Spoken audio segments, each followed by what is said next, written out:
Price Lord. எல்லாரும் எப்படி இருக்கீங்க? நம்ம பார்க்குறோம் பின்னாடி வெலிங்டன் ஏரின்னு சொல்லுவாங்க. இந்த லோக்கலில் இருக்கிற எல்லாருமே என்ன யமன் ஏரி அப்படின்னு சொல்கிறாங்க. அந்த ஏரியுடைய பின்பகுதியில் ஒரு வாய்க்கால் இருக்குது. அதுலேருந்து தண்ணி அப்படியே பொங்கி பொங்கி ஓடுது. இங்கே வசனத்தில் தெளிவாக ஆண்டவர் சொல்லியிருக்கிறாரு, என்னை விசுவாசிக்கிறவனுடைய எதிர்ப்பிலிருந்து ஜீவ தண்ணீர் உள்ள நதிக்குள் ஓடும்.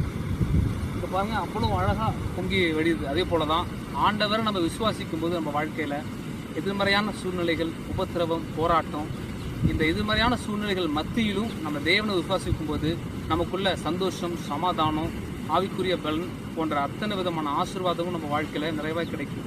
அதனால் ஒரு பக்கம் நம்ம வாழ்க்கையில் பாடுகள், உபத்திரவங்கள், வேதனைகள் இருந்தாலும் இன்னொரு புறம் ஆண்டவர் கொடுக்குற உண்மையான சந்தோஷம், சமாதானம் நமக்குள்ளே எப்பவுமே பொங்கி பொங்கி வழியும். இருதயத்திலிருந்து இயேசு கிறிஸ்துவை முழுமையாக விசுவாசித்து ஏற்றுக்கொண்டு அவருடைய வழிகளில் நம்ம அவருடைய அடிச்சுவடில் நம்ம நடந்தோமானால் நிச்சயமாக நம் மூலமாக அநேகர் ஆசீர்வதிக்கப்படுவார்கள்.